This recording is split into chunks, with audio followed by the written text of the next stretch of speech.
ഇനി അഥവാ അവർ പ്രസവവേദനയിൽ പോയാൽ തീരുമാനങ്ങൾ എടുക്കാനായിട്ട് ഞങ്ങൾ തയ്യാറാണ്. ഇവർ 7 മണിക്ക് വന്നു അഡ്മിറ്റായി എന്നുള്ളത് മാത്രമാണ് ഇവരുടെ കയ്യിൽ കിടക്കുന്ന പ്രശ്നങ്ങൾ. അതിൻ്റെ ഒപ്പം ഒരു 20 പേര് ഉറക്കൊളച്ചു. എന്താണാവോ നമ്മുടെ നാട്ടിൽ ഇതുകൊണ്ട് നേടുന്നതെന്ന് ഇതുവരെ എനിക്ക് മനസ്സിലായിട്ടില്ല. ഉദ്ദേശങ്ങൾ ഭയങ്കരമാണ് ഇവിടെ. ഓബ്സ്റ്ററ്റിക്സ് എന്ന് പറഞ്ഞ ഒരു ഉത്സവമാണ്, ചികിത്സാ രീതിയല്ല ഇവർക്ക്. ഒരു വാർഡ് ഒരു സോഷ്യൽ ഇവൻ്റാണ്. കല്യാണം കഴിഞ്ഞാൽ അടുത്ത സോഷ്യൽ ഇവൻറ്റ് പ്രസവം. ഒരു 20 പേര് വരണം. അതിനോടൊപ്പം ഒരു 20-40 ക്യാമറകൾ വരണം.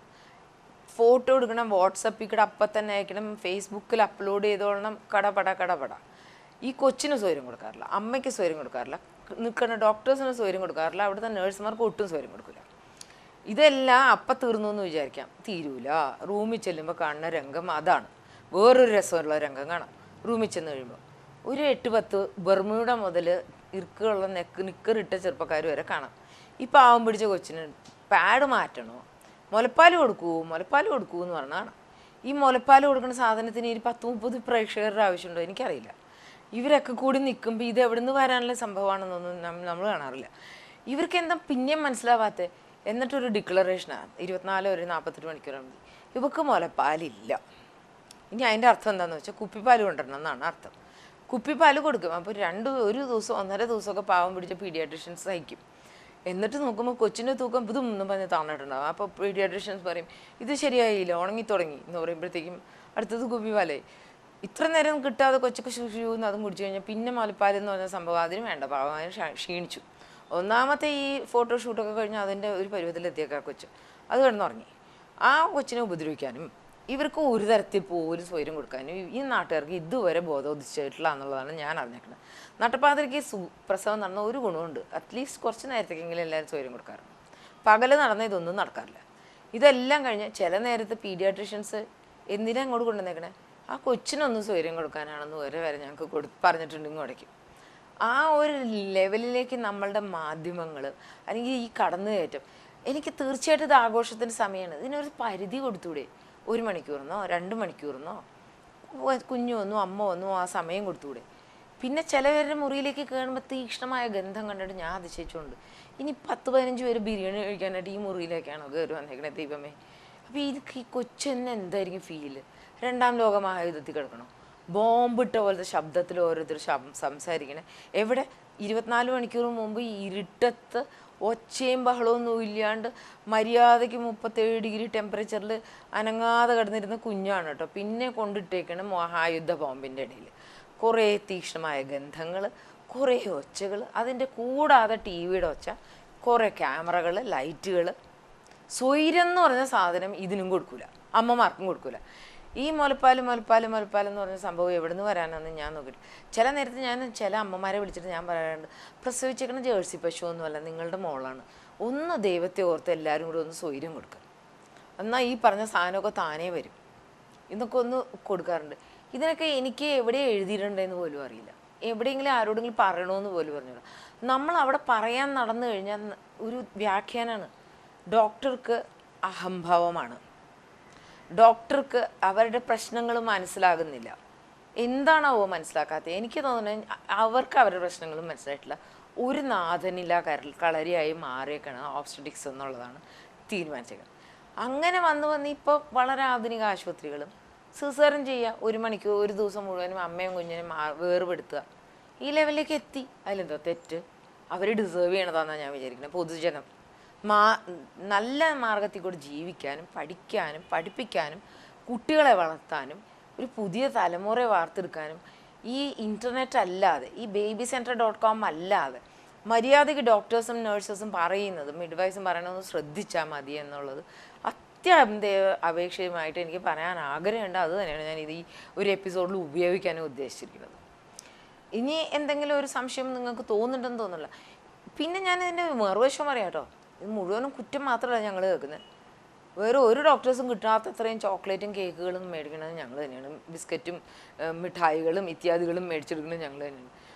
ഒരു ദിവസം കിട്ടണ ചില മിഠായികൾ കൈ കണക്കുണ്ടാകാറില്ല, അതും ശരിയാണ്, വേറൊരിക്കലും കാണാറില്ല വേറെ. ഇനി ഞാനൊരു കമ്പാരിസൺ പറയാം. ഒരു ഹാർട്ട് അറ്റാക്ക് വന്ന ഒരു സെൻറ്ററിൽ എൻ്റെ വളരെ വേണ്ടപ്പെട്ട ഒരാൾക്ക് ഹാർട്ട് അറ്റാക്ക് വന്നേക്കണം, അകത്ത് കയറ്റിയേക്കണം. അതിനൊരു അരമണിക്കൂർ മുമ്പ് വേറൊരാളെയും കയറ്റിയിട്ടുണ്ട്. മറ്റേ ആളുടെ പേരിൽ ഒരു 25 പേര് പുറത്ത് നിൽക്കുന്നുണ്ട്. എൻ്റെ വേണ്ടപ്പെട്ടവരുടെ പേരിൽ ഞാനും അധികം ആരുമില്ല. എന്തെന്ന് ഞാൻ അവിടെ ഉണ്ടല്ലോ എന്നുള്ളതാണ് ബാക്കി എല്ലാവരും നിലയിൽ. ഞാൻ ഇതിനകത്ത് ഇടപെടാൻ പോയില്ല. ഹാർട്ട് അറ്റാക്ക് കഴിഞ്ഞു, അതിനുള്ള ടെസ്റ്റുകൾ നടന്നു, പ്രൈമറി ആൻജിയോഗ്രാം ചെയ്യണമെന്ന് പറഞ്ഞു, അതൊക്കെ ചെയ്തു. അവർക്കും ഇവരോടും പറയുന്നുണ്ട്, എല്ലാം എഴുതി കൊടുക്കുന്നുണ്ട്. അവിടെ നിന്ന് പറയുന്നത് നേഴ്സുമാരാണ്. വന്നു പുറത്തിറങ്ങി കടലാസ് കൊടുത്തു. ഒരാളും ഒരു ഉത്തരം ചോദ്യം പോലും ഇല്ലാണ്ട് ഓടിപ്പോയി എല്ലാം ചെയ്യുന്നത് കണ്ടു. വൈകുന്നേരം ആയപ്പോഴത്തേക്കും എനിക്ക് വേണ്ടപ്പെട്ട ആൾക്ക് ഹാർട്ട് അറ്റാക്കാണ്, സ്ഥിരീകരിച്ചു, ആൻജിയോപ്ലാസ്റ്റി വേണം എന്നൊക്കെ പറഞ്ഞു. രണ്ടാമത്തെ ആൾക്ക് അയാളിതേ നടന്നു പോകണു, പോയ ആൾ അതേ സ്പീഡിൽ തിരിച്ച് നടന്നു വരണം. അപ്പം അയാൾക്ക് ഹാർട്ട് അറ്റാക്കല്ലായിരുന്നു, ഗ്യാസ് ട്രബിൾ ആയിരുന്നു എന്ന് പറഞ്ഞു. എന്നിട്ട് ഞാൻ കേട്ട അതിനകത്തുള്ള പ്രതികരണമാണ് എന്നെ അത്ഭുതപ്പെട്ടത്. ഇവിടെ നിന്നിരുന്ന് 25 പേരും രക്ഷപ്പെട്ടു, ഇത്രയും കാശ് ചിലവാക്കിയപ്പോഴും അവർക്ക് രക്ഷപ്പെട്ടു എന്നേ തോന്നിയുള്ളൂ. ഗ്യാസ് ട്രബിളാണെന്ന് തീരുമാനിക്കാനായിട്ട്. ഇതൊരു ഓബ്സ്റ്ററ്റീഷ്യൻസിൻ്റെ ഇടയിൽ നടക്കുമോ? 25 കുക്കുകൾ ഞങ്ങൾക്ക് അന്ന് സ്പോയിൽ ചെയ്യാനുണ്ടാവും. ഒരാളെയും നോർമൽ എന്നുള്ള സാധനം നോർമലാക്കി കാണാൻ ഈ നാട്ടുകാർ ഇതുവരെ പഠിച്ചിട്ടില്ല. ഇതൊരു തെറ്റായ പ്രവണതയല്ലേ? ഇത് സമൂഹം മാറി ചിന്തിക്കേണ്ടതല്ലേ? ഈ കാർഡിയോളജിസ്റ്റും ന്യൂറോളജിസ്റ്റും മാത്രമേ ഉള്ളൂ ബുദ്ധിപരമായി ചിന്തിക്കണേ? ഞങ്ങളൊരു തലമുറയാണെന്ന് വാർത്തെടുക്കുന്നത്. ഒരു തലമുറ എന്ന് പറയുന്നത് ഒരു മനുഷ്യർ രാശിക്കുള്ള വേണ്ട ഒരു വിത്താണ് വാർത്തെടുക്കുന്നത്. അതിനുള്ള പ്രാരംഭ ദശയാണ് ഈ കാണുന്നത്. അവിടെയാണ് ഈ കടന്നുകയറ്റം ഇത്രയും കാണുന്നത്. ഇതൊരു തെറ്റല്ലേ? ചിന്തിക്കേണ്ട വിഷയമല്ലേ? ഇതാണ് എനിക്കുള്ള ഒരു പ്രധാനമായ ചോദ്യം. ഈ വാട്സപ്പ്, SMS ഇതൊക്കെ ഇത്ര ചീപ്പായതല്ലേ? എനിക്ക് തോന്നുന്നത് ഇത്രയും മതിയും. നിങ്ങൾക്ക് ഒരു അൾട്രാസൗണ്ട് ചെയ്തു, low lying placenta and 20 weeks, report ചോദിക്കുമ്പോൾ എഴുതാതിരിക്കാൻ പറ്റൂലല്ലോ. അതിനകത്ത് എന്തെന്ന് ആപേക്ഷികമായിട്ട് എനിക്ക് എന്താ പിൽക്കാലത്ത് ചെയ്യാനില്ല? ഇവർ കാല് പൊക്കി കിടന്നുകൊണ്ടൊന്നും ഇവർ പ്ലസിൻ്റെ കയറി പോകാനൊന്നും പോകുന്നില്ല. പക്ഷെ പിൽക്കാലത്ത് 9ാം മാസത്തിൽ പ്ലസിൻ്റെ കയറാത്ത സ്ത്രീകൾ, എൻ്റെ അമ്മമാരെന്നെ വന്ന് കുറ്റം പറഞ്ഞിട്ടുണ്ട്. നിങ്ങൾ പറയാത്ത എന്താ? കാല് പൊക്കി കിടക്കാത്തത് എന്താന്ന് പറയാത്തത് എന്താ എന്നൊക്കെ പറഞ്ഞിട്ടുണ്ട്. ഞാൻ അതിശയിച്ചു പോയിട്ടുണ്ട്. കാല് പൊക്കിയ പ്ലസിൻ്റെ കയറി പോകുന്ന ഇവരോട് ഏത് കോന്തനാണോ പറഞ്ഞത്? അപ്പോൾ ഏതോ ഒരു ധാരണയില്ലാത്തവൻ പറഞ്ഞതുകൊണ്ടാണല്ലോ അവർ എന്നോട് ഇങ്ങനെ ചോദിക്കാനുള്ള കാരണം. വിദ്യാഭ്യാസമുള്ളവരാണെങ്കിൽ പറയില്ല. വിദ്യാഭ്യാസം എന്ന് ഞാൻ ഉദ്ദേശിക്കുന്നത് 10ാം ക്ലാസ്സോ BA പാസ്സാവുക എന്നുള്ളതല്ല. ഓബ്സ്റ്ററ്റീഷ്യൻ ആൻഡ് ഗൈനക്കോളജിയിൽ ഉപരിപഠനം നടത്തിയ വിദ്യയുള്ള ഒരു വ്യക്തിയാണെങ്കിൽ ഇത് പറയൂല. കാല് പൊക്കി കിടന്നുകൊണ്ട് പ്ലസിൻ്റെ കയറി പോകുന്നൊന്നും പറയൂല.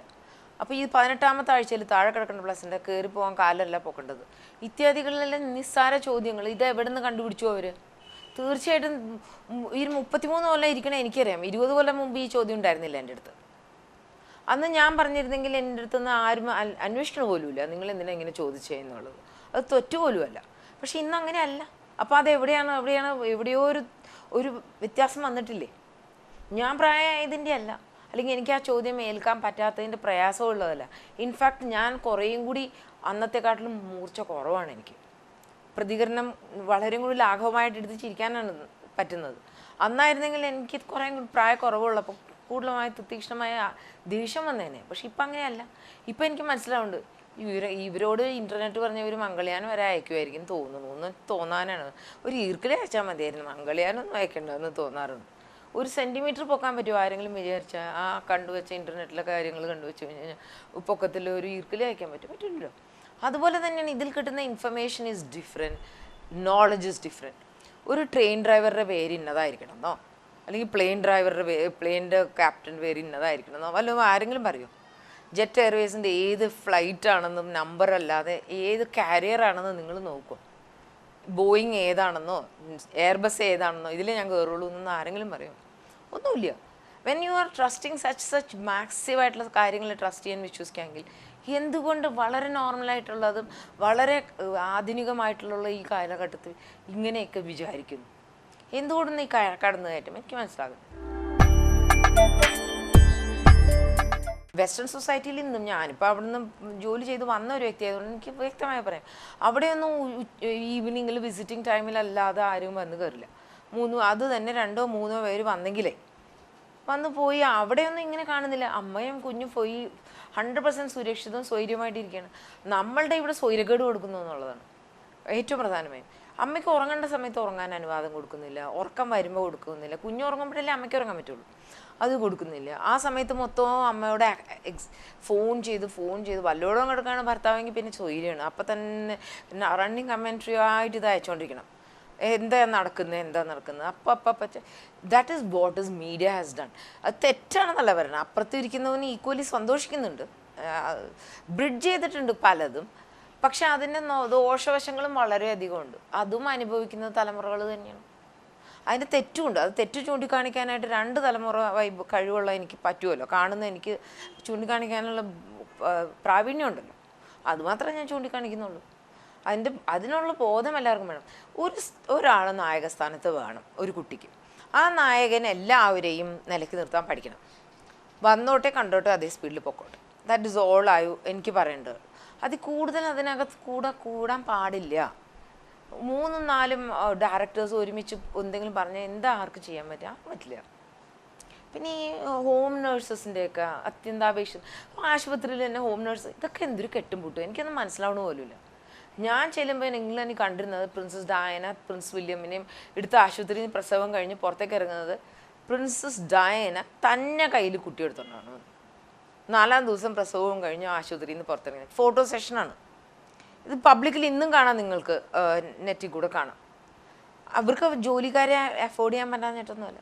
പക്ഷേ ഇവിടെ നിന്ന് എത്ര പേര് ഒറ്റയ്ക്ക് കുട്ടിയും ചുമന്നുകൊണ്ട് പോകേണ്ടതെന്ന് നിങ്ങൾ തപ്പിയാൽ നോക്കാം. വേണമെങ്കിൽ 100 എണ്ണത്തിൽ ഒരെണ്ണം കൊണ്ടുപോകണം. 99% പേരുടെ ഒന്നുമില്ലെങ്കിൽ മേടുകളുടെ കയ്യിൽ ഭണക്കെട്ട്, അമ്മയുടെ കയ്യിൽ കുഞ്ഞായിരിക്കും. അതായത് മറ്റമ്മ എന്ന് പറഞ്ഞാൽ ഗ്രാൻഡ് മദറുടെ കയ്യിൽ കുഞ്ഞായിരിക്കും. അല്ലെങ്കിൽ ഇപ്പോഴത്തെ ഒരു പ്രവണതയിൽ ഭർത്താക്കന്മാർ കുഴപ്പമില്ല, അച്ഛന്മാരെങ്കിലും ചുമക്കട്ടെ, കുഴപ്പമൊന്നുമില്ല, അതും തെറ്റൊന്നുമല്ല, അങ്ങനെയൊക്കെ ഉണ്ടാവും. പക്ഷെ അമ്മമാർ ആ ഒരു ധൈര്യത്തോടു കൂടി ഞാനാണ് ചെയ്തത് എന്നുള്ള ഒരു ധൈര്യത്തിൽ പോകുന്നത് എത്ര കുറവൊക്കെ ഉണ്ടായിരുന്നു. അതൊക്കെ വളരെ ഒരു മോശം അവസ്ഥയിലേക്ക് വന്നു എന്നുള്ളത് തന്നെയാണ് ഞാൻ പറയുന്നത്. നമ്മുടെ നാട്ടിൽ വരുന്ന ഏറ്റവും കൂടുതൽ കണ്ടുവരുന്ന ബാക്ക് പെയിൻ ആണ്. അതിന് പ്രധാനമായ കാരണം ഈ കുഞ്ഞിനെ ഇങ്ങനെ യൂസ് ചെയ്യുന്നത്. കാംഗറു വാക്സിൻ ഉപയോഗിക്കാൻ പറ്റിയാൽ തന്നെ ഇതിൽ വളരെ നല്ലതാണ്. കാംഗറു വാക്സിൻ ഉപയോഗിക്കാൻ പറ്റിയാൽ തന്നെ വളരെ നല്ലതാണ്. അങ്ങനെ സെൻട്രലൈസ് ചെയ്യാൻ പറ്റും നമുക്ക് വെയിറ്റ് ബെയറിങ്.